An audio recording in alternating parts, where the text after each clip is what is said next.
Hello everyone, आज हम बात करने वाले हैं ओवेरियन कैंसर अवेयरनेस मंथ की। अब आप बोलेंगे ये कौन सा नया मंथ है? तो देखिए, सितंबर का महीना चल रहा है और सितंबर के महीने को ओवेरियन कैंसर अवेयरनेस मंथ के नाम से जाना जाता है। अमेरिकन कैंसर ऑफ सोसाइटी ने लोगों में ओवेरियन कैंसर के प्रति जागरूकता फैलाने के लिए इसकी शुरुआत की थी।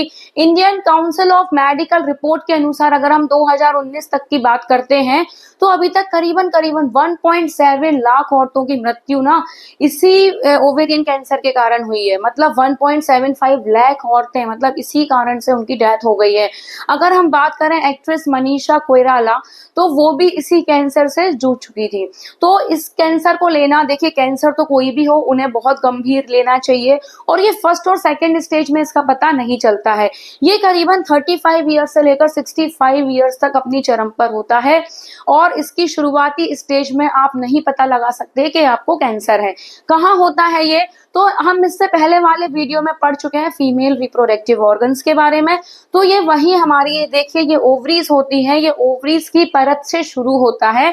ये फैलोपियन ट्यूब होता है, ये गर्भाशय होता है। गर्भाशय वो जगह होती है जहाँ पे फर्टिलाइजेशन प्रोसेस होती है, मतलब जहाँ से स्पर्म जाएगा और यहाँ से एग जाएगा और ये दोनों जब मिलते हैं तो क्या होता है? फर्टिलाइजेशन होता है। तो देखिए इसकी शुरुआत भी कहाँ होती है? इसकी शुरुआत भी अंडाशय से होती है। ओवेरियन कैंसर ज्यादातर अंडाशय की बाहरी परत से पैदा होता है और फॉलोपियन ट्यूब तक बढ़ जाती हैं और नियंत्रण से जब ये कोशिकाएं बाहर हो जाती हैं तो वो कैंसर का रूप ले लेती हैं। अगर किसी महिला को कैंसर है ना, तो उसका कंसीव कर पाना भी थोड़ा सा मुश्किल होता है। सबसे पहले तो डॉक्टर्स ये पता लगाएंगे कि कैंसर किस स्टेज पे है, उसके बाद में फिर कंसीव की प्रोसेस शुरू की जाती है। तो कंसीव कर पाना भी क्या होता है? बहुत मुश्किल होता है ओवेरियन कैंसर जिस भी लेडीज को होता है। तो आज हम देखेंगे टाइप्स ऑफ ओवेरियन कैंसर। तो सबसे पहला होता है एपिथेलियल ओवेरियन कैंसर। ये कैंसर एक आम प्रकार का है जो कि 20 से 25 साल की औरतों को, महिलाओं को भी होता है। उसके बाद आता है प्राइमरी पेरिटोनियल कैंसर। ये कैंसर बहुत खतरनाक कैंसर है और इसका जो सर्वाइवल रेट होता है ना वो 11 से 17 महीने का होता है। मतलब अगर किसी भी लेडीज को ये कैंसर हो गया है तो समझिए कि उसके पास ज्यादा टाइम नहीं है।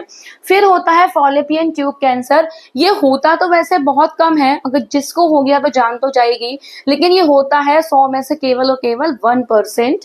फिर आता है बॉर्डर लाइन ओवेरियन कैंसर। ये बॉर्डर लाइन ओवेरियन कैंसर, इसमें अंडाशय को कवर करने वाले जो टिश्यू होते हैं, असामान्य कोशिकाएं बन जाती हैं और ये आमतौर पर ऑपरेशन वगैरह से ठीक हो जाता है।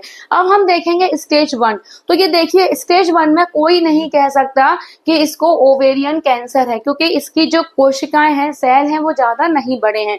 लेकिन अगर हम स्टेज 2 में देखेंगे तो ये थोड़े हद तक जो इसके सेल्स हैं वो फैल चुके हैं।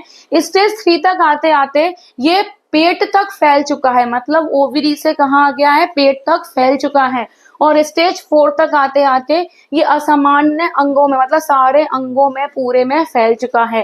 तो ओवेरियन कैंसर के लिए इसलिए सितंबर के महीने को ओवेरियन कैंसर के लिए अवेयरनेस मंथ रखा गया था। अब इसके सामान्य लक्षण क्या क्या होते हैं? तो देखिए, कम खाना खाने पर भी आपको ऐसा फील होगा कि मेरा पेट भर गया है। फिर आपको थकान हो जाएगी, आपको कुछ काम करने का मन नहीं करेगा। पीरियड्स के दौरान आपको हैवी ब्लीडिंग होगी। पेल्विक एरिया में आपको बहुत ज्यादा दर्द होगा। आपको पेट फूलेगा, बार बार आपको टॉयलेट आएगी। पाचन आपका अच्छे से नहीं होगा। आपके पीठ में, पैरों में दर्द रहेगा। पेट फूलेगा, आपको ऐसा लगेगा कि मैंने कुछ नहीं खाया है लेकिन पेट इतना क्यों फूल रहा है। उसके बाद में इसके क्या क्या, इसके आप किस तरीके से इसका इलाज करवा सकते हैं? तो आप सबसे पहले तो आप सिटी स्कैन करवा सकते हैं, MRI करवा सकते हैं, जिससे आपका पता चल जाएगा किस एरिया में आपको ओवेरियन कैंसर पहुंच चुका है। उसके बाद में आप कीमोथेरेपी करवा सकते हैं, ऑपरेशन करवा सकते हैं या फिर आप रेडिएशन भी करवा सकते हैं।